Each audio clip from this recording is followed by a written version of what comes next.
Lo tenía todo belleza, trofeos, flashes de cámaras en todas las habitaciones, una niña de 6 años coronada reina de cada escenario en el que pisaba, su casa, una mansión, sus padres, respetado, su vida, perfecto, al menos por fuera, pero la perfección genera envidia, no solo de extraños que observaban a través del cristal, sino quizá de alguien dentro. ¿Podría un niño tan adorado, tan destacado, tan elevado, haber provocado algo más oscuro? Una envidia enterrada en las paredes de su propia casa, porque lo que mató a John Benet Ramsey puede que no viniera de fuera. Podría haber estado creciendo justo a su lado.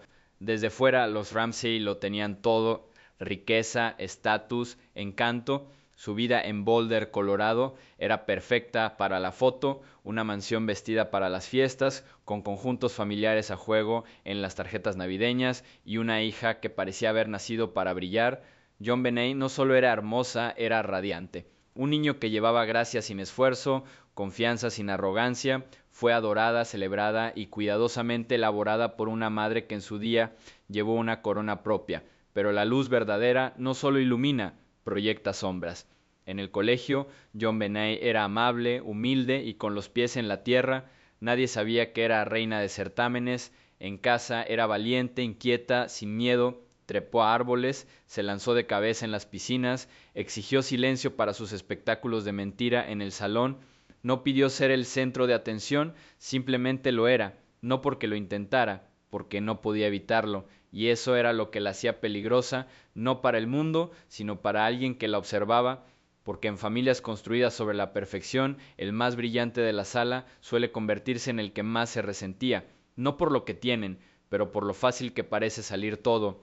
Quizá alguien cercano no podría soportarlo, quizá su luz se volvió demasiado cegadora, y quizá ahí es donde empezaron las grietas, no desde fuera, pero desde algún lugar mucho más cercano. Tan solo 3 días antes de su muerte, el 22 de diciembre, John Benet Ramsey estaba bajo el resplandor sintético de las luces del centro comercial, actuando una vez más ante un grupo de desconocidos. No era una competición nacional, no se emitió, pero no importaba. Para ella, cada etapa tenía peso, cada foco era suyo para reclamar. No fue una actuación aislada, era otro ladrillo en el monumento que se estaba construyendo silenciosamente a su alrededor, una leyenda creciente de talento envuelta en pedrería y cintas de desfile. Lo que diferenciaba a John Benet no era solo su gracia bajo presión, sino lo natural que parecía todo. Mientras los demás niños dudaban, olvidaban las líneas o se quedaban paralizados, ella se movía como si perteneciera, no solo en ese escenario, sino en el centro de atención. Y el mundo a su alrededor parecía estar de acuerdo. La ropa que llevaba no era algo de última hora, eran declaraciones. Pam Griffin, su diseñadora de toda la vida, confeccionó cada prenda con la precisión de una modista y la implicación emocional de una guardiana. Estos no eran vestidos de catálogo, eran obras artesanales de arte de vestuario, adornadas con delicados encajes, intrincados trabajos de cuentas y lentejuelas relucientes que captaban la luz desde todos los ángulos. Se dice que algunas piezas costaban hasta $600 y cada hilo cargaba con el peso de la preparación, la ambición y la presentación, pero en John Benet nada parecía forzado, llevaba vestidos como si fueran parte de ella, como si la tela fuera solo una extensión del espíritu. Cuando subió al escenario del centro comercial, no solo estaba actuando, estaba reafirmando la imagen que todos esperaban: la niña pequeña con la compostura de adulto, el consentido de Boulder, la estrella infantil que no tropezó. Pero esto es lo que muchos pasaron por alto: ese nivel de pulido no borró el peligro, lo invitaba, porque cada momento que la veían también la observaban, por extraños, por los competidores, por personas lo suficientemente cercanas para sonreír y lo bastante cercanas para odiar. Su última actuación no pretendía ser una despedida, pero en retrospectiva lo fue. Un último vistazo a ese destello imposible, y para alguien quizá ese brillo era demasiado, no porque ella fracasara, pero porque nunca lo hizo. En el feroz mundo competitivo de los certámenes infantiles, John Benet no solo participaba, sino que dominaba, y ese tipo de dominio no pasa desapercibido. Esto genera resentimiento, especialmente entre quienes creen que la corona pertenece a su hijo. Eleanor von Duce, una veterana organizadora de certámenes, admitió en un artículo de Newsweek de 1997 que algunas madres retiraban a sus hijas de las competiciones en cuanto supieron que John Benet había participado. no porque no les gustara, sino porque sabían que ganaría. Su presencia no solo cambiaba las probabilidades, rompió las expectativas. Un niño apenas de 6 años hizo que las familias experimentadas de certámenes dudaran de años de inversión. En el Sunburst Pageant de 1996, la mentora del certamen, Susan Gosney, recordó cómo la atención se dirigía naturalmente hacia JonBenét.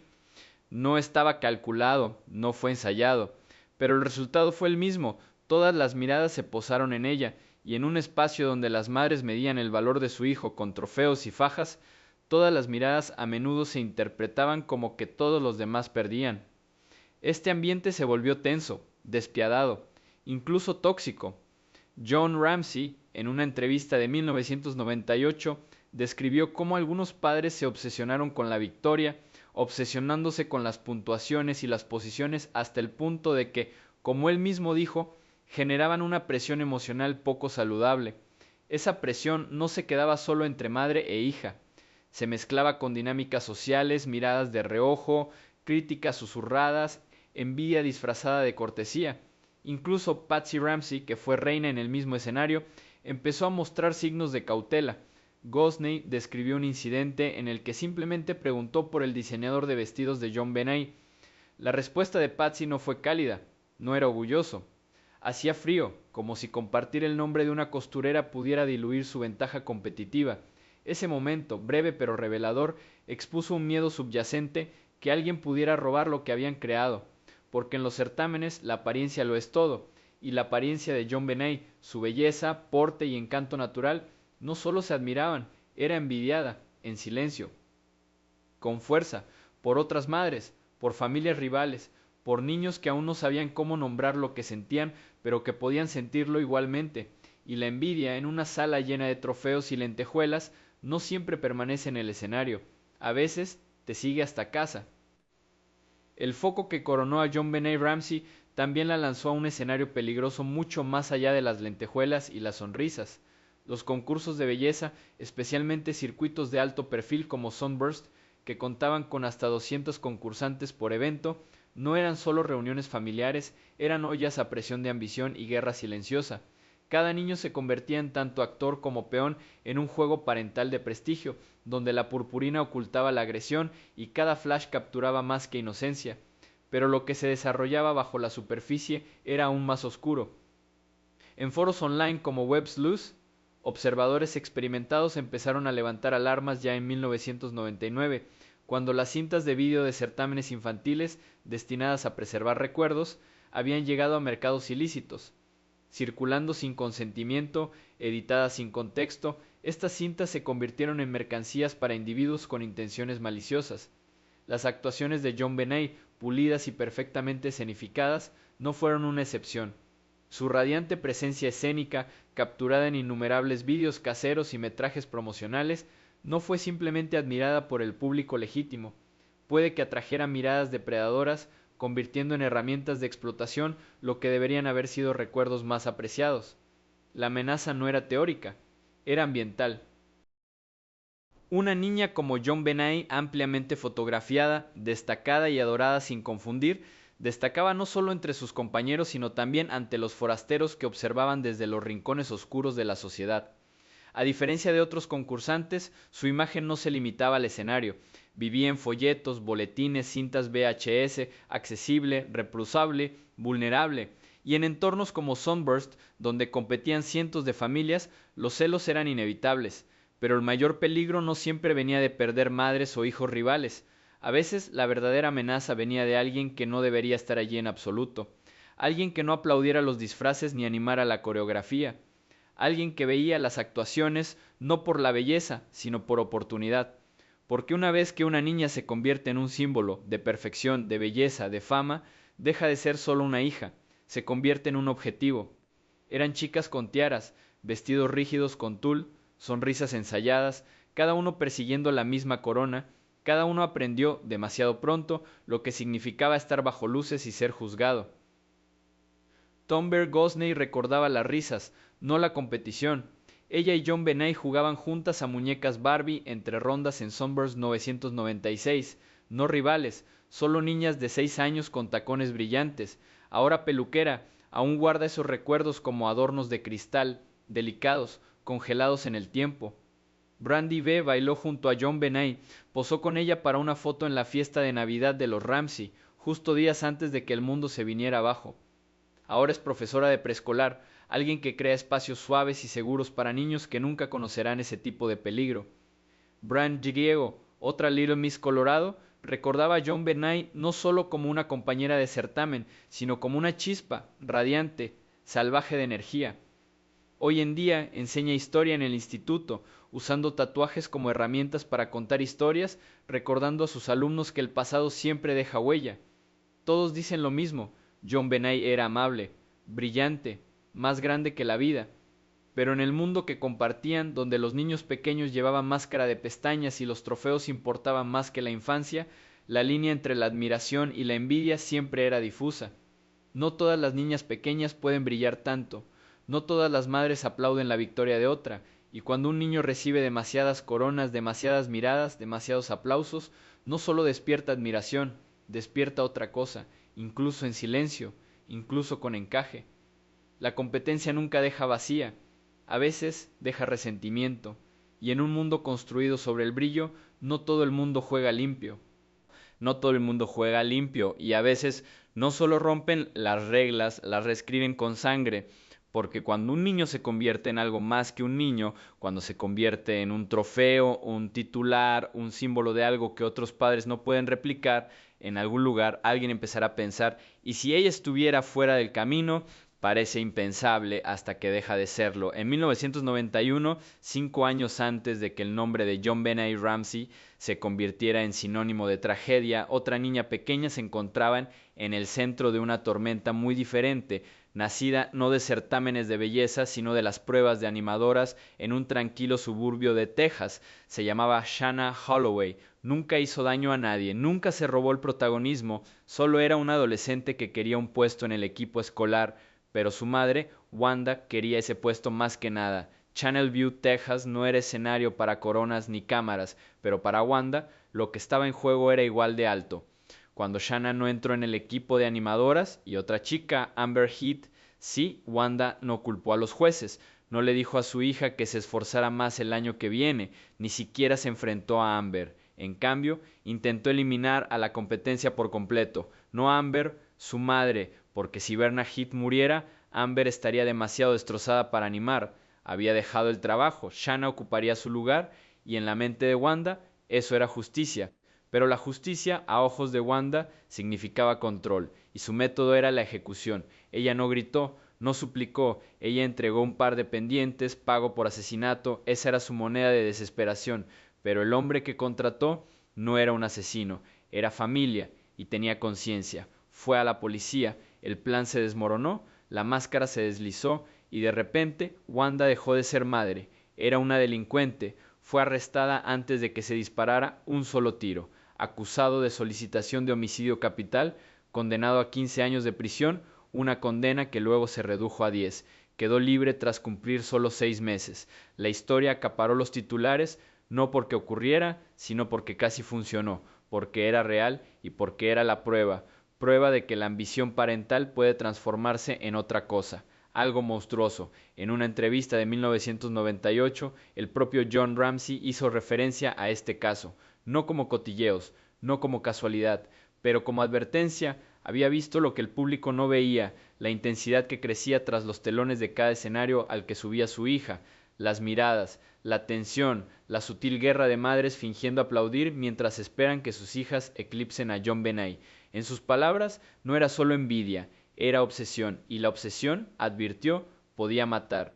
John no dijo ningún nombre, no acusó, pero la implicación quedó suspendida en el aire como pólvora, que en algún lugar, quizá en uno de esos certámenes, quizá en un camerino, quizá incluso detrás de un objetivo, alguien observaba a John Benet, no con admiración, sino con cálculo. Alguien podría haberla visto no como a una niña, sino como a una rival, una amenaza, una razón para dejar de aplaudir, pero a diferencia del caso Holloway, nadie dio un paso al frente, ningún cómplice confesó la verdad, no se encontró ninguna grabación y no se ofrecieron pendientes como dinero de sangre. El caso de John Benet tenía toda la presión, todas las miradas, pero nada de claridad. Aún así, el parecido era difícil de ignorar.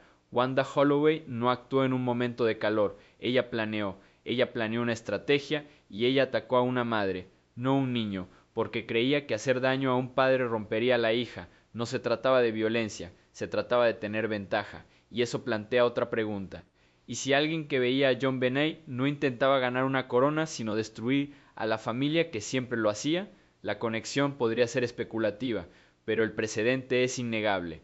El caso de Wanda Holloway, apenas 5 años antes, reveló los nervios desnudos bajo la superficie de las competiciones centradas en la infancia.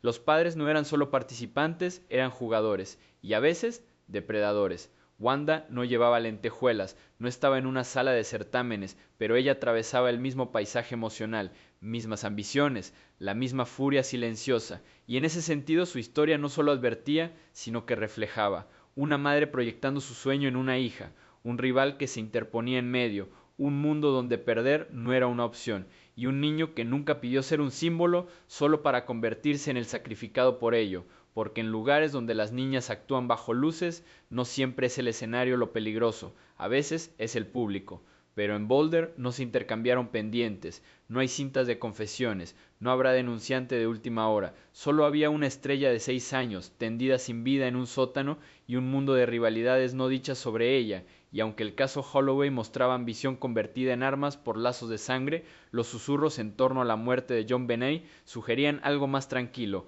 más corrosivo, una tensión no gritada por la ira, sino susurrada a través de las habitaciones traseras y miradas de reojo a los tocadores. Los celos no siempre alzan la voz, a veces simplemente se queda quieto, sonríe educadamente y memoriza cada paso que da otra persona. Entre los nombres que flotaban en la turbia de la sospecha estaba Randy Simons, un fotógrafo con acceso profesional al niño más visible del circuito. Había hecho retratos de John Benet en junio de 1995, apenas un año y medio antes de que ella fuera asesinada.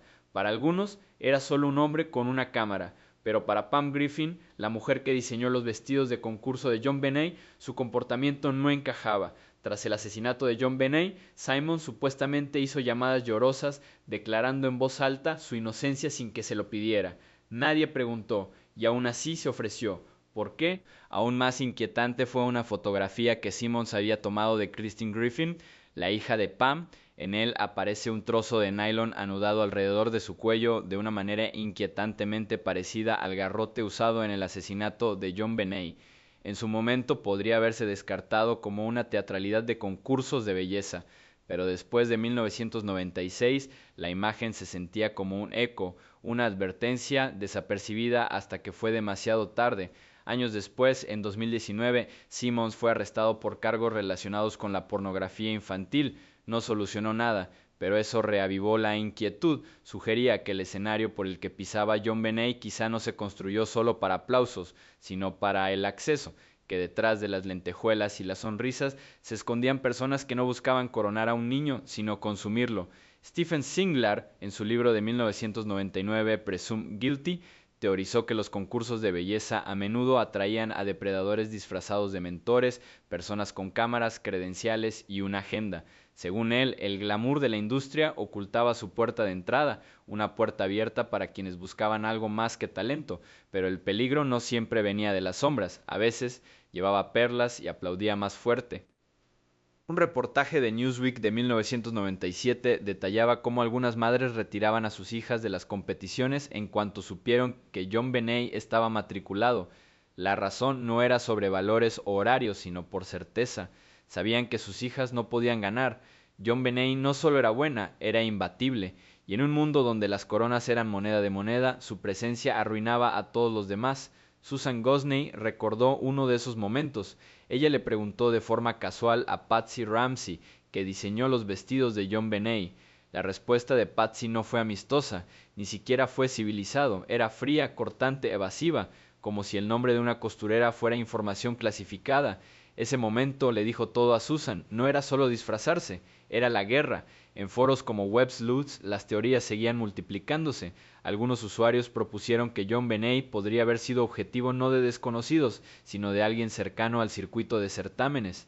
El padre de un concursante también, un rival se volvió resentido, alguien que la veía barrer trofeos e imaginaba cómo sería el mundo sin ella, pero nunca se acusó a nadie, no surgieron nombres con suficiente peso para quedarse, no apareció ninguna evidencia que conectara la envidia con la acción, los certámenes, los fotógrafos, las rivalidades, todo seguía siendo sombra, cargado de sugerencias, vacío de pruebas. Sin embargo, las implicaciones eran escalofriantes.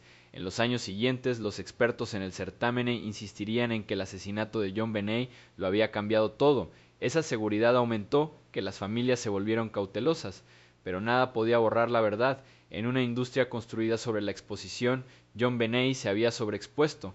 No fue casualidad, pero por diseño, y ese diseño, brillante, ambicioso, deslumbrante, puede haber atraído el tipo equivocado de atención, no porque ella perdió, pero porque nunca lo hizo. La envidia en el mundo de los concursos infantiles no siempre se hace presente, no hace falta. A veces es en el silencio cuando llaman un nombre, en la tensión detrás de la sonrisa de una madre, y cuando un niño como John Benet Ramsey entra en una habitación, todas las miradas se mueven, no por la fuerza, sino por la gravedad. Esa gravedad despertaba admiración. También traía algo más oscuro. En un artículo de Newsweek fechado el 13 de enero de 1997, Eleanor Von Duche, una experimentada organizadora de certámenes, confesó que algunas madres retiraban inmediatamente a sus hijas de las competiciones en cuanto el nombre de John Benet aparecía en la lista, no porque cuestionaran la justicia del juicio, sino porque ya habían calculado el resultado. Su belleza natural, presencia magnética en el escenario y porte sobrenatural hicieron que el resto del campo fuera irrelevante. Para ellos, el concurso terminaba antes de empezar. En el Sunburst Pageant de 1996, Susan Gosney, una madre de certámenes cuya hija Tamper competía junto a John Benet, notó algo similar. Su hija no se sintió amenazada. Eran solo dos niñas pequeñas jugando a las muñecas Barbie entre bastidores, pero Susan vio cómo la habitación se inclinaba, vio a los jueces inclinarse, las cámaras quedarse un poco más quietas, el público quedarse callado un poco más cuando John Benet actuó. No era arrogancia, era inevitable, y la inevitabilidad en un ámbito competitivo genera inquietud. Para 1998, incluso John Ramsey reconocería la presión que la presencia de John Benet creó. En una entrevista grabada fechada el 23 de junio de ese año, hizo referencia al infame caso de animadoras de Wanda Holloway para ilustrar cómo la obsesión parental puede convertirse en peligro. En su opinión, no era imposible que alguien en el circuito de certámenes, otro padre, un asistente entre bastidores, incluso alguien en la periferia, pudiera haber visto a John Benet ascender y sentir que algo se rompía. Los elaborados vestidos, muchos hechos a medida por la diseñadora Pam Griffin, añadían otra capa de separación.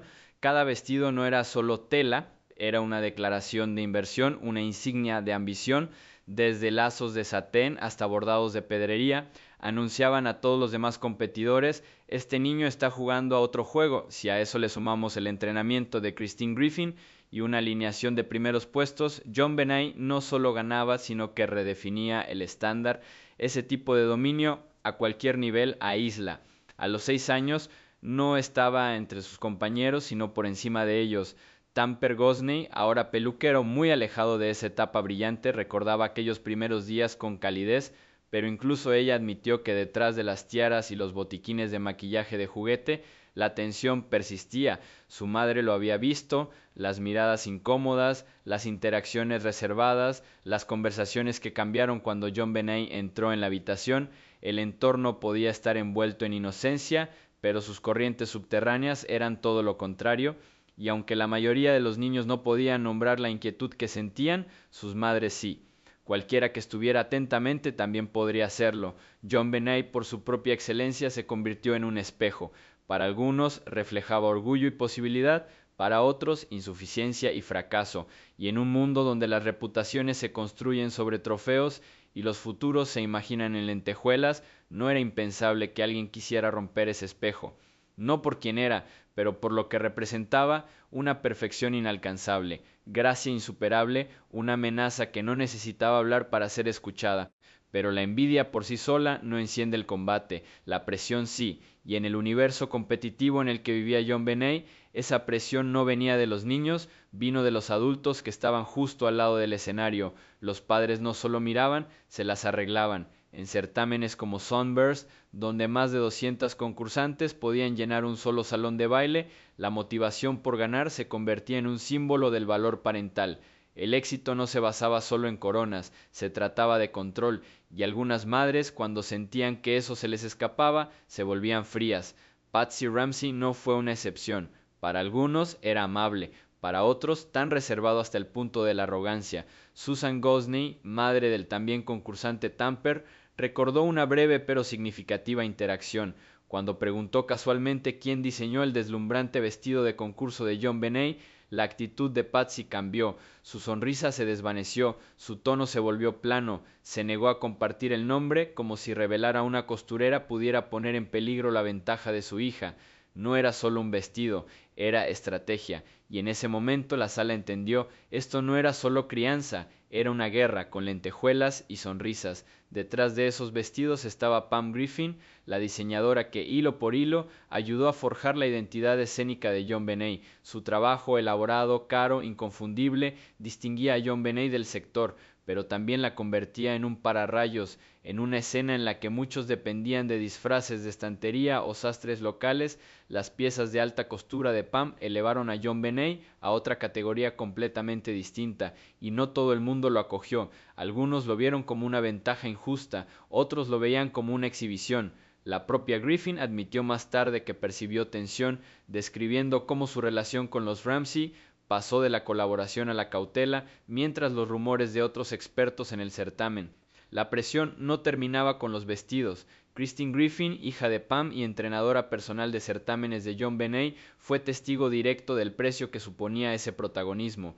John Benet era un natural, sí, pero incluso los naturales están entrenados. Me animaron a sonreír un segundo más, gira un poco más rápido, hablar con un tono que sonara natural aunque no lo fuera. Christine señaló que John Benet lo manejó mejor que la mayoría, pero también señaló algo más. Detrás de cada actuación perfecta había expectativa de los jueces, de parte del público, de parte de Patsy, y a medida que esa expectativa aumentaba, también lo hacía la tensión, no en John Benet, en todos los demás viéndola ascender. Foros en línea como Webb's Luz empezaron a desenterrar una corriente más oscura a finales de los años 90. Ya en julio de 1999, los usuarios advirtieron que vídeos de actuaciones infantiles en certámenes, incluida la de John Benet, se habían filtrado en rincones poco agradables de Internet.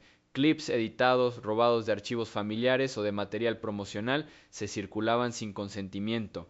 Lo que antes era símbolo de orgullo se convirtió en cebo, y aunque el ascenso de John Benet invitó a la envidia, su amplia visibilidad invitó a algo mucho peor, el acceso. Esta convergencia de obsesión, resentimiento y explotación creó una mezcla volátil. Había padres compitiendo a través de sus hijos, diseñadores compitiendo por prestigio y depredadores compitiendo por oportunidades, todo dentro de un mismo ecosistema vestido con tul y purpurina. Algunos resentían el protagonismo que John Benet reclamaba, otros le temían y algunos quizá lo odiaban lo suficiente como para intentar quitárselo. En ese mundo, detrás de cada flash de cámara, no solo había aplausos, había un motivo. Pero la competencia no siempre se queda en el escenario, a veces se filtra tras las cortinas, en los camerinos, en llamadas susurradas, miedos nocturnos. Y dentro del mundo de John Benet ese foco fue creado, no descubierto. Dos nombres estaban en el centro de su imagen pública: Pam Griffin, la costurera detrás de sus icónicos vestidos, y Christine Griffin, su coach de interpretación y confidente cercana. Juntos no fueron solo figuras de apoyo, fueron arquitectos de la estrella en la que se convirtió John Benet. Los vestidos de Pam no se camuflaban, cautivaban, cosidas a mano, hechas a medida, cada prenda costando a veces más de $600. Estas prendas eran obras de armadura de desfile, relucientes con lentejuelas, cosidas con ambición. En el escenario elevaron a John Benet por encima de sus compañeros, pero fuera del escenario provocaban incomodidad. Entre madres que navegaban por los mismos concursos, los susurros se hacían más fuertes: demasiado pulido, demasiado perfecto, demasiado. Pam admitió después que percibió la tensión. No era hostilidad abierta, sino un cambio de tono, ojos que se detienen demasiado tiempo, preguntas hechas con demasiada mordaz. En un espacio donde incluso una cinta para el pelo podía ser motivo de envidia, sus elaboradas creaciones se convirtieron en un arma de doble filo, celebrada y resentida a partes iguales. Christine Griffin, por su parte, no era solo una entrenadora, era la mentora de John Benet, alguien que ayudaba a moldear el paseo, la compostura, la presencia. No insistió demasiado, John Benet necesitaba poco estímulo, pero refinó lo que ya tenía. Christine pasaba horas ensayando rutinas, ajustando postura, perfeccionando giros, pero tras el asesinato todo cambió. Dejó de entrenar, se negó a aprovechar la memoria de JonBenet, rechazó acuerdos con medios, sin embargo el caso la perseguía. En entrevistas habló de pesadillas, visiones de los zapatos del asesino, suelos fríos, pasos en la oscuridad. Creía que quien lo hizo conocía íntimamente la casa de los Ramsay, no era algo aleatorio, insistió, era alguien que había estado dentro. Luego llegó Randy Simons. Presentada a los Ramsay por Pam Griffin, Simons fotografió a JonBenet en junio de 1995. Al principio era solo otro profesional con una cámara, pero tras su muerte su comportamiento se desmoronó. Llamó a Pam, sollozando histéricamente, no con condolencias, sino con miedo. Me van a matar, dijo. No maté a JonBenet. Nadie le había acusado. Todavía no, pero sus palabras levantaron sospechas. Más tarde, Pam recordó haber encontrado una antigua fotografía de su hija Christine sosteniendo una cometa, con una cuerda de nylon casi idéntica al garrote usado en el asesinato. Ese detalle por sí solo era escalofriante, pero en 2019 Simons fue arrestado por cargos no relacionados, posesión de pornografía infantil. Para algunos fue demasiada coincidencia, para otros poca evidencia, y aunque ninguna prueba vinculara directamente a Simons con la muerte de JonBenet, la sospecha persistía, no solo a su alrededor, sino en el mundo que él y otros habitaban. Foros online como Websleuth mantuvieron viva la teoría, y si no fuera solo celos de un niño rival, sino obsesión de alguien escondido a plena vista, y si alguien cercano, un miembro del sector, un fotógrafo, un entrenador, un padre, hubiera cruzado una línea que nadie vio venir, no era solo Simons. Algunas madres de certámenes, al enterarse de que JonBenet había participado en un concurso, sacaron a sus hijas. No querían la competencia, no querían la comparación. JonBenet no solo subió el listón, lo destruyó. Para algunos eso inspiró admiración, para otros generó algo más oscuro. El mundo que rodeaba a JonBenet, brillante, pulido, coreografiado, no estaba libre de peligro, estaba impregnado de ello. Basado en el rendimiento, sí, pero también sobre presión, envidia, silencio. Y en las sombras de ese mundo, alguien pudo haber decidido que si no podían vencerla, la borrarían. La implicación de Patsy Ramsey en la participación de JonBenet en concursos de belleza infantil ha generado críticas significativas, con muchos argumentando que sus acciones tuvieron efectos perjudiciales en el bienestar de su hija. Desde los 4 años, JonBenet se sumergió en el competitivo mundo de los certámenes, una actividad impulsada en gran parte por Patsy, una ex Miss West Virginia que veía estos eventos como oportunidades para que su hija brillara. Sin embargo, su enfoque a menudo ejercía una presión indebida sobre JonBenet, la sometía a un estilo inapropiado para su edad, la empujaba a un entorno excesivamente maduro y la exponía a un escrutinio público que conllevaba riesgos significativos. La tendencia de Patsy a ver a JonBenet como una extensión de sí misma, junto con las perspectivas parentales contradictorias sobre la sexualización de la imagen de su hija, complicó aún más la dinámica, planteando dudas sobre si sus acciones comprometieron la infancia y la seguridad de JonBenet. Una de las principales preocupaciones era la intensa presión que Patsy ejercía sobre JonBenet para que participara en los certámenes. Amigos y conocidos notaron que JonBenet, con solo 6 años, tenía poca voz en el asunto. En una anécdota reveladora, un amigo de la familia preguntó a la madre de Patsy, Nedra, ¿qué pasaría si JonBenet se negaba a competir? La respuesta de Nedra fue contundente, le dirían que tenía que hacerlo. Esto sugiere que Patsy, influenciada por su propio pasado en certámenes, priorizó las competiciones sobre la autonomía de su hija. Un instructor de baile que trabajó con JonBenet observó que a Patsy le faltaba equilibrio, tratando los certámenes como su propio escenario en lugar de una actividad divertida para una niña pequeña. Esta dinámica convirtió a JonBenet en un recipiente para las ambiciones de Patsy, con la madre aparentemente reviviendo sus propios días en los concursos a través de las actuaciones de su hija.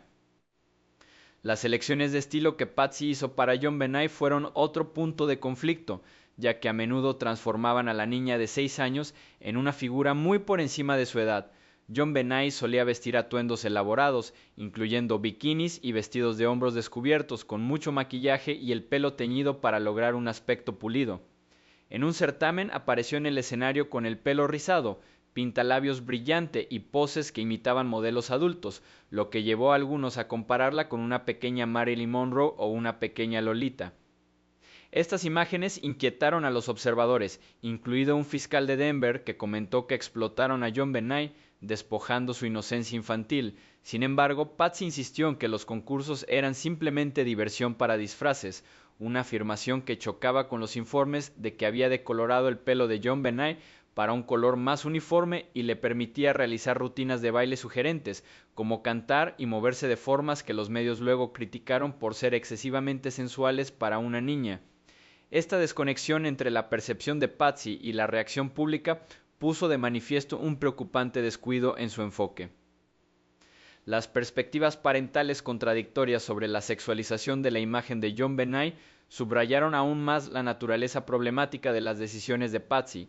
John Ramsey, el padre de JonBenét, desestimó las acusaciones de presentación inapropiada, afirmando: "Si ves algo sexual en una niña pequeña con vestido, el problema está en ti". Argumentó que los certámenes eran inocentes y que cualquier interpretación sugerente recaía en el espectador. Sin embargo, la realidad de las apariencias de JonBenét, vestido en bikini, fuertemente maquillado y posando de forma provocadora, contradecía su postura, ya que investigadores legales y otros señalaron la naturaleza explotadora de estas imágenes. Patsy, por su parte, sostenía que los concursos eran juguetones e inofensivos, pero sus acciones, como aprobar rutinas sensuales de actuación, sugerían lo contrario. Estas rutinas captadas en vídeo fueron muy explotadas por los medios tras la muerte de JonBenét, amplificando las críticas públicas y planteando preguntas sobre por qué Patsy no anticipó el potencial de malentendidos. La edad e intensidad de las actividades de JonBenét también suscitaron preocupación por la pérdida de su infancia.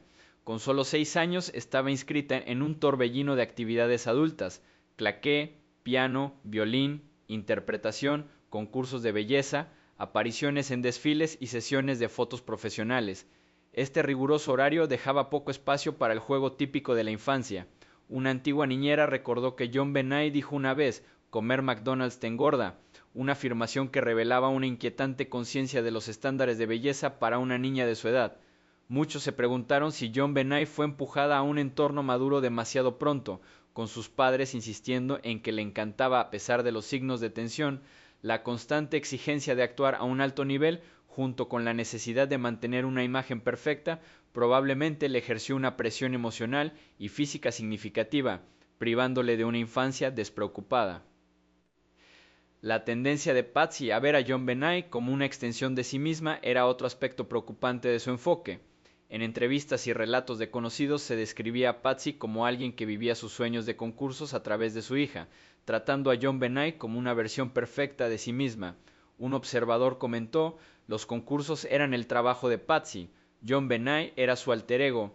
Esta dinámica sugería una frontera difusa entre madre e hija, donde Patsy luchaba por ver a JonBenét como una persona independiente. Al proyectar sus propias aspiraciones en su hija, Patsy pudo haber puesto expectativas injustas sobre JonBenét, priorizando sus propios deseos por encima de las necesidades de su hija. La exposición pública de la imagen de JonBenét, orquestada por Patsy, conllevaba riesgos significativos. Patsy permitió que los videógrafos grabaran las actuaciones de JonBenét, que luego fueron ampliamente difundidas por los medios, retratándola en poses glamurosas y a veces sugerentes. John admitió más tarde que fue un gran error, ya que los vídeos atrajeron atención no deseada. Incluso se ha informado que las imágenes de los concursos podrían acabar en manos peligrosas, atrayendo potencialmente a depredadores. La decisión de Patsy de enviar las fotos de JonBenét a una revista de concursos para una portada, incluso después de la muerte de su hija, alimentó aún más las críticas. También apareció en programas de televisión, llamando a JonBenét la princesa de América mientras defendía su imagen, pero continuó aprovechando esa imagen para captar la atención mediática. Esta disposición a explotar la imagen de JonBenét, incluso póstumamente, fue vista por algunos como una continuación de la misma exposición pública que la había hecho vulnerable durante su vida. Las acciones de Patsy, aunque probablemente impulsadas por el amor y la ambición, a menudo priorizaban el éxito en los certámenes sobre el bienestar de JonBenét. La presión por competir, el estilo maduro, el calendario agotador, la proyección de sus propios sueños y la exposición pública sin control crearon un entorno que muchos consideraban perjudicial. Un amigo de la familia describió una vez a Patsy como alguien que trataba a JonBenét como a su mejor amiga, un papel que imponía una carga indebida a una niña pequeña para cumplir las aspiraciones de su madre. Estas decisiones no solo marcaron la breve vida de JonBenét, sino que también despertaron debates continuos sobre los peligros de los concursos infantiles y las consecuencias de que la ambición parental prevaleciera sobre las necesidades de un niño. Las perspectivas parentales contradictorias sobre la sexualización de la imagen de JonBenét subrayaron aún más la naturaleza problemática de las decisiones de Patsy. John Ramsey, el padre de JonBenét, desestimó las acusaciones de presentación inapropiada, afirmando: "Si ves algo sexual en una niña pequeña con vestido, el problema está en ti". Argumentó que los certámenes eran inocentes y que cualquier interpretación sugerente recaía en el espectador. Sin embargo, la realidad de las apariencias de JonBenét, vestido en bikini, fuertemente maquillado y posando de forma provocadora, contradecía su postura, ya que investigadores legales y otros señalaron la naturaleza explotadora de estas imágenes. Patsy, por su parte, sostenía que los concursos eran juguetones e inofensivos, pero sus acciones, como aprobar rutinas sensuales de actuación, sugerían lo contrario. Estas rutinas, captadas en vídeo, fueron muy explotadas por los medios tras la muerte de JonBenét, amplificando las críticas públicas y planteando preguntas sobre por qué Patsy no anticipó el potencial de malentendidos. La edad e intensidad de las actividades de JonBenét también suscitaron preocupación por la pérdida de su infancia. Con solo 6 años estaba inscrita en un torbellino de actividades adultas: claqué, piano, violín, interpretación, concursos de belleza, apariciones en desfiles y sesiones de fotos profesionales. Este riguroso horario dejaba poco espacio para el juego típico de la infancia. Una antigua niñera recordó que JonBenét dijo una vez: "Comer McDonald's te engorda", una afirmación que revelaba una inquietante conciencia de los estándares de belleza para una niña de su edad. Muchos se preguntaron si JonBenét fue empujada a un entorno maduro demasiado pronto, con sus padres insistiendo en que le encantaba a pesar de los signos de tensión. La constante exigencia de actuar a un alto nivel, junto con la necesidad de mantener una imagen perfecta, probablemente le ejerció una presión emocional y física significativa, privándole de una infancia despreocupada. La tendencia de Patsy a ver a JonBenét como una extensión de sí misma era otro aspecto preocupante de su enfoque. En entrevistas y relatos de conocidos, se describía a Patsy como alguien que vivía sus sueños de concursos a través de su hija, tratando a JonBenét como una versión perfecta de sí misma. Un observador comentó: "Los concursos eran el trabajo de Patsy, JonBenét era su alter ego". Esta dinámica sugería una frontera difusa entre madre e hija, donde Patsy luchaba por ver a JonBenét como una persona independiente. Al proyectar sus propias aspiraciones en su hija, Patsy pudo haber puesto expectativas injustas sobre JonBenét, priorizando sus propios deseos por encima de las necesidades de su hija. Las acciones de Patsy, aunque probablemente impulsadas por el amor y la ambición, a menudo priorizaban el éxito en los certámenes sobre el bienestar de JonBenét. La presión por competir, el estilo maduro, el calendario agotador, la proyección de sus propios sueños y la exposición pública sin control crearon un entorno que muchos consideraban perjudicial. Un amigo de la familia describió una vez a Patsy como alguien que trataba a JonBenét como a su mejor amiga, un papel que imponía una carga indebida a una niña pequeña para cumplir las aspiraciones de su madre. Estas decisiones no solo marcaron la breve vida de JonBenét, sino que también despertaron debates continuos sobre los peligros de los concursos infantiles y las consecuencias de que la ambición parental prevaleciera sobre las necesidades de un niño. Más allá de la exposición pública, el impacto emocional y psicológico de las expectativas de Patsy probablemente afectó al bienestar de JonBenét. La niña de 6 años se vio sometida a un agotador calendario de ensayos de certámenes, sesiones de fotos y actuaciones, dejando poco tiempo para una infancia típica. El hecho de que Patsy no abordara los riesgos dentro del entorno del certamen agravó aún más los peligros potenciales. El público de los certámenes a menudo incluía desconocidos y Patsy no parecía reconocer ni mitigar la posibilidad de que algunos asistentes pudieran tener intenciones dañinas. Describió a las multitudes del certamen principalmente como familiares y amigos, pero su falta de vigilancia sobre quién interactuaba con JonBenét dejó a su hija expuesta. La ausencia de una supervisión estricta en estos eventos combinada con la naturaleza pública de las actuaciones de JonBenet, creó oportunidades para que posibles amenazas pasaran desapercibidas. Aunque no hay pruebas directas que vinculen las acciones de Patsy con la trágica muerte de JonBenet, sus decisiones al dar a conocer la imagen de su hija, imponer una intensa presión y no protegerla en un entorno de alta exposición, sin duda pusieron a JonBenet en una posición precaria, tanto física como emocional. Si las acciones de Patsy surgieron o no de celos por la fama de JonBenet, sigue siendo una cuestión de interpretación personal, pero su claro favoritismo hacia la carrera de JonBenet en los certámenes indudablemente despertó tensiones y posibles resentimientos entre sus hijos. Centrado en la relación entre Burke Ramsey y su hermana menor JonBenet, reveló claramente signos sutiles pero reveladores de celos que podrían haber surgido del marcado contraste entre cómo eran tratados por sus padres y percibidos por otros. Un incidente llamativo ocurrió durante un servicio de Pascua, cuando JonBenet, vestida con un vestido único que costaba alrededor de $90, se convirtió en el centro de atención. Mientras familiares y amigos la elogiaban por su belleza y encanto, Burke, entonces de unos 8 o 9 años, permanecía en silencio al margen. En un momento que dejó al descubierto sus sentimientos de insuficiencia, se volvió hacia su madre, Patsy, y le preguntó: «Mamá, ¿estoy gordo?». Cuando Patsy le aseguró que no lo estaba, Burke insistió más, diciendo: «Bueno, ¿qué me pasa?». Todos se quedan boquiabiertos por ella. Estas preguntas eran más que curiosidad infantil, revelaban una profunda sensación de estar eclipsado por su hermana, que parecía imponer admiración sin esfuerzo. Las palabras de Burke llevaban un tono de resentimiento, sugiriendo que se sentía disminuido en comparación con la radiante presencia de JonBenet, una dinámica que probablemente se enquistaba dentro de la desigual estructura de atención de la familia. El intenso enfoque de Patsy en la carrera de JonBenet en los concursos solo profundizó esta disparidad, dejando a Burke lidiar con sentimientos de abandono. La antigua ama de llaves de la familia, Linda Wilcox, observó que JonBenet era la principal receptora de elogios y atención dentro del hogar, mientras que Patsy dedicaba su energía a perfeccionar las actuaciones, los atuendos y la imagen pública de su hija. La agenda de certámenes de JonBenet, llena de ensayos, sesiones de fotos y concursos, consumía gran parte del tiempo y el cariño de Patsy, a menudo a costa de su hijo mayor. Burke, en cambio, recibió mucho menos de este protagonismo, sus actividades y logros rara vez celebrados con el mismo fervor. Este desequilibrio creó un entorno en el que Burke pudo parecer un añadido secundario, midiendo su valor frente a la deslumbrante personalidad de su hermana.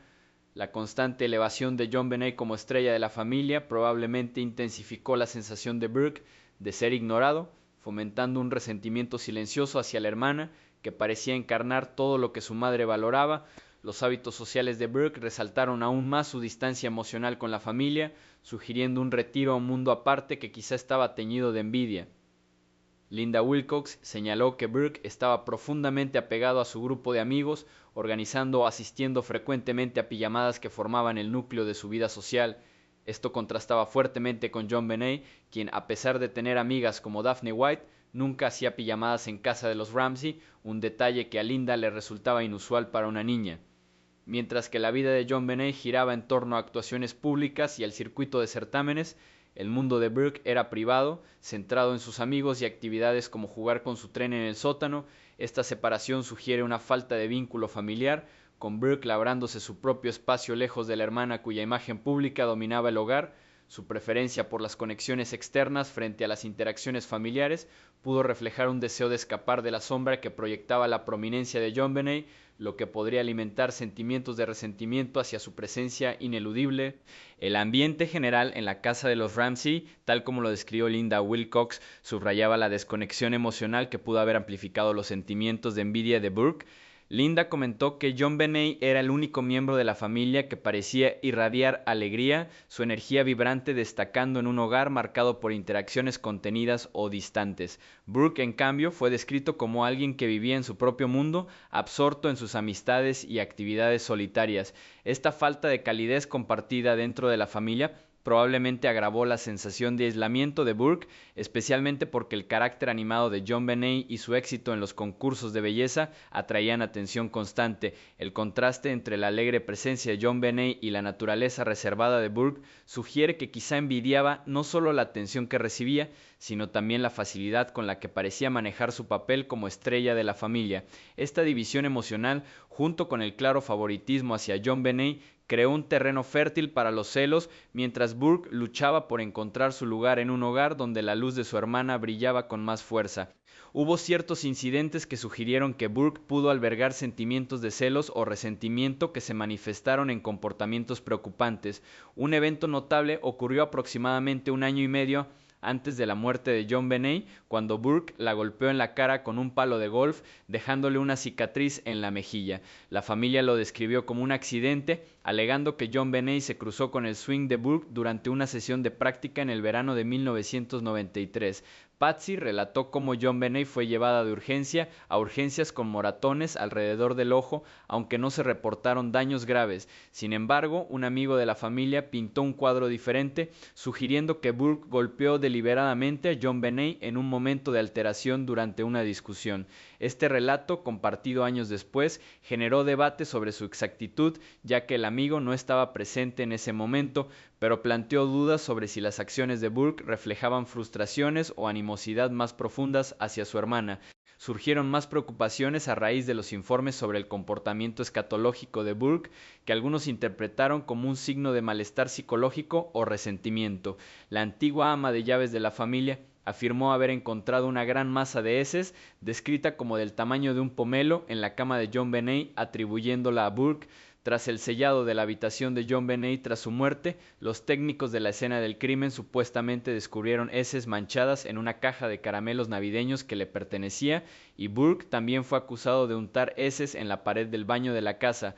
Además, la ama de llaves señaló ocasiones en las que Burke dejó heces en un váter sin tirar de la cadena, un hábito que le pareció inusual. Algunos expertos sugirieron que estos comportamientos podrían indicar problemas psicológicos subyacentes o celos hacia JonBenet, quien recibió mucha atención por su éxito en el certamen. Sin embargo, ninguna evaluación psicológica formal confirmó tales problemas, y sigue sin estar claro si estas acciones estaban dirigidas específicamente a JonBenet o simplemente formaban parte de los hábitos personales de Burke, posiblemente agravados por el estrés en el hogar. El comportamiento de Burke durante las entrevistas tras la muerte de JonBenet también levantó cejas, ya que parecía inusualmente distante para un niño de 9 años que acababa de perder a su hermana. En una sesión con un especialista en entrevistas infantiles 2 semanas después del asesinato, Burke parecía alegre, sin mostrar preocupación por su propia seguridad y afirmando que seguía con su vida. Esta actitud resultó extraña a algunos, ya que la mayoría de los niños en circunstancias similares mostrarían dolor o ansiedad. Durante la entrevista, Burke imitó un movimiento como si golpeara a JonBenet con un martillo, una acción que los expertos encontraron inquietante, ya que los niños suelen evitar recrear actos violentos relacionados con la muerte de un ser querido. Este comportamiento alimentó especulaciones sobre su estado emocional y posible implicación, aunque no había pruebas concretas que lo vincularan directamente con el crimen. Algunas teorías sugieren que el desapego de Burke y estas acciones podrían reflejar una ira contenida o sentimientos no resueltos hacia JonBenet, posiblemente basados en la tensión que ella imponía. Las especulaciones sobre los celos de Burke suelen centrarse en la dinámica familiar, especialmente en el favoritismo hacia JonBenet, el intenso enfoque de su madre en su carrera en los concursos de belleza, donde era celebrada como una estrella, dejó a Burke en las sombras, como lo demuestran sus dolorosas preguntas durante un servicio de Pascua, cuando JonBenet recibió elogios generalizados. Esta disparidad probablemente fomentó sentimientos de insuficiencia que la investigación psicológica sobre la rivalidad entre hermanos sugiere que puede conducir al resentimiento o, en casos extremos, a la agresión. Los estudios indican que los niños de entre 8 y 10 años como Burke pueden tener dificultades para regular emociones intensas como los celos, especialmente cuando perciben a un hermano como receptor de más recursos parentales. La falta de cohesión de la casa Ramsey, con su ambiente frío y desconectado, pudo haber amplificado estos sentimientos, creando un ambiente estresante donde la sensación de Burke de ser ignorado podría haberse enquistado.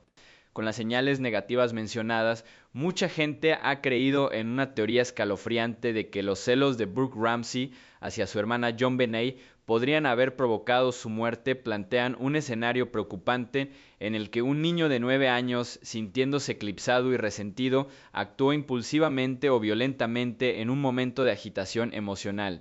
Esta hipótesis sugiere que el incidente tuvo lugar en el sótano, un espacio donde se sabe que Burke pasaba tiempo jugando con su tren y donde finalmente se encontró el cuerpo de John Benet. El sótano, descrito como oscuro, frío e inquietante, era un lugar que John Benet evitaba por miedo, lo que hacía poco probable que se aventurara sola. Burke, sin embargo, se sentía cómodo moviéndose por sus habitaciones, incluida la oscura bodega donde se desarrolló la tragedia. Esta familiaridad da credibilidad a la idea de que podría haber ocurrido un altercado en un lugar donde él se sintiera cómodo, quizá durante un encuentro nocturno después de que la familia regresara de una fiesta de Navidad.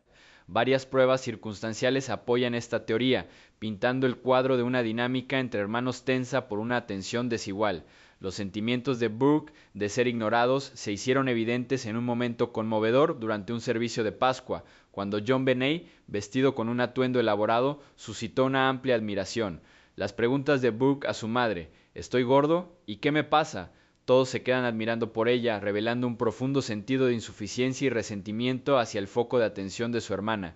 Este desapego emocional, junto con su tendencia a refugiarse en su propio mundo de amigos y actividades solitarias, sugiere un motivo basado en los celos. Además, el descubrimiento de un cuenco de piña en la cocina, que John Benet consumió poco antes de su muerte, plantea la posibilidad de una interacción entre los hermanos esa noche. La familiaridad de Burke con la cocina y las zonas del sótano podría situarle cerca de John Benet en un momento crítico. Algunos investigadores también han señalado marcas circulares en el cuerpo de John Benet, especulando que podrían haber sido causadas por un juguete como una pieza de vía de tren, un objeto asociado con el área de juegos del sótano de Burke, aunque esta conexión sigue siendo inconclusa. A pesar de estos detalles sugerentes, argumentos contra argumentos significativos desafían la teoría de que Burke fue responsable. No hay pruebas físicas definitivas que lo vinculen directamente con el crimen, y el ADN encontrado en la escena apuntaba a un hombre no identificado, lo que aumenta la posibilidad de un intruso.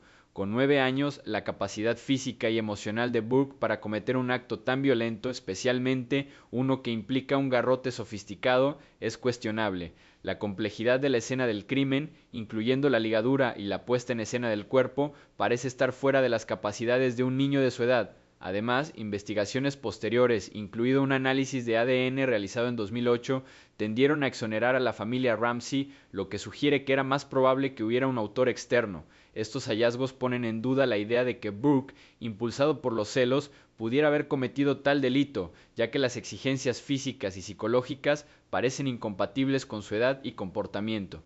Otra capa de la teoría implica la posibilidad de un encubrimiento parental para proteger a Burke si estuviera involucrado.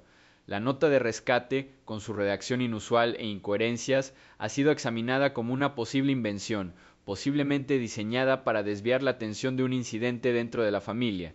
El lenguaje dramático de la nota y sus exigencias específicas, junto con el comportamiento de la familia, como su limitada cooperación con los investigadores, han alimentado la especulación de que los padres podrían haber montado la escena para proteger a su hijo.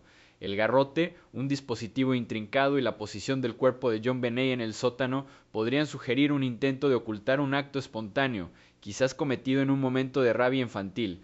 Los instintos protectores de los padres, especialmente en una familia de alto perfil interesada en mantener su imagen pública, podrían haberles llevado a crear una narrativa que se alejara de Burke, desviando la sospecha hacia un intruso desconocido. La teoría de que los celos de Burke llevaron a la muerte de John Benet sigue siendo convincente pero especulativa, y se basa en pistas emocionales y circunstanciales más que en pruebas sólidas. Su familiaridad con el sótano, los signos de resentimiento hacia la prominencia de su hermana y la posibilidad de un encuentro nocturno proporcionan un marco para la hipótesis, pero la falta de vínculos forenses concretos y la complejidad de la escena del crimen debilitan su cimiento. La idea de un encubrimiento parental añade intriga, sugiriendo una familia desesperada por proteger a un hijo a costa de la justicia para otro. En última instancia, aunque la sensación de Burke de estar eclipsada puede haber creado tensión, el salto al asesinato requiere un nivel de intención y capacidad que aún no está probado, dejando la teoría como una posibilidad inquietante en un caso aún envuelto en misterio.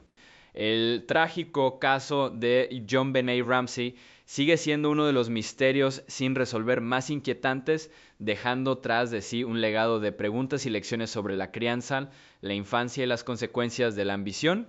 En el centro de esta tragedia hay una pregunta crítica. ¿Fue una decisión inteligente para su bienestar exponer a una niña de 6 años como JonBenét?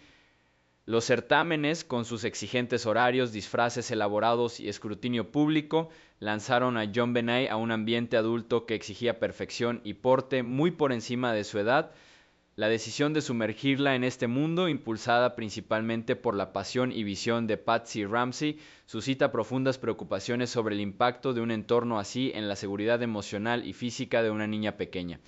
La incansable búsqueda del éxito en los certámenes, junto con la exposición pública de la imagen de JonBenét, creó vulnerabilidades que pudieron haber contribuido a su trágico destino, ya sea directa o indirectamente. Este caso nos obliga a reflexionar sobre las responsabilidades de los padres en equilibrar sus aspiraciones con las necesidades de sus hijos, asegurando que la ambición no eclipse la inocencia. Los roles de Patsy y John Ramsey como padres son fundamentales para entender las dinámicas que moldearon esta tragedia.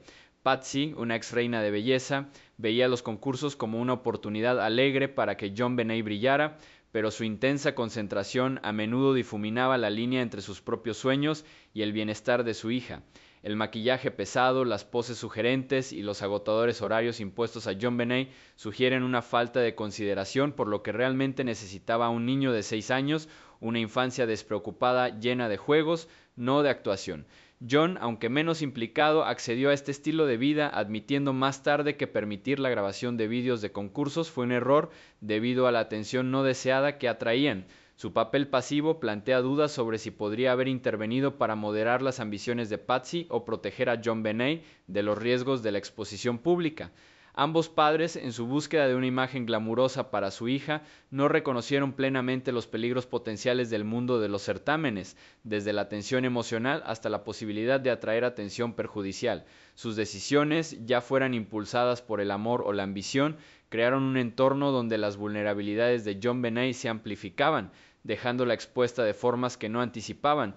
Independientemente de si la teoría de los celos de Burke influyó o no en la muerte de JonBenét, el caso subraya que las dos mayores víctimas fueron los hijos Ramsey, JonBenét, cuya vida se truncó prematuramente, y Burke, que creció bajo la sombra de la sospecha y el dolor. JonBenét, arrebatada de su infancia por un mundo que le exigía actuar como adulta, se convirtió en un símbolo de inocencia perdida. Burke, marginado por la atención que se le dedicaba a su hermana, cargaba con el peso de una supuesta insuficiencia, como demostraban sus desgarradoras preguntas sobre por qué se le pasaba por alto. La desconexión emocional dentro de la familia, agravada por el favoritismo de Patsy y el distanciamiento de John, dejó a ambos niños vulnerables de formas diferentes. Si los celos alimentaban un acto trágico, nacían de una dinámica familiar que no fomentaba el amor y la atención igualitarios para ambos hermanos. Independientemente de la verdad detrás del asesinato, la verdadera tragedia reside en el entorno moldeado por las decisiones de los padres que pusieron a sus hijos en situaciones de riesgo emocional y físico. Las lecciones de este caso resuenan mucho más allá de la familia Ramsey. Desafía a los padres a evaluar críticamente si sus ambiciones para sus hijos están alineadas con sus necesidades de desarrollo. Exponer a un niño pequeño a una intensa competencia y escrutinio público, como experimentó JonBenét, puede erosionar la simplicidad y seguridad de la infancia. También destaca la importancia de fomentar la atención y la conexión emocional igualitaria entre hermanos para evitar sentimientos de resentimiento o aislamiento.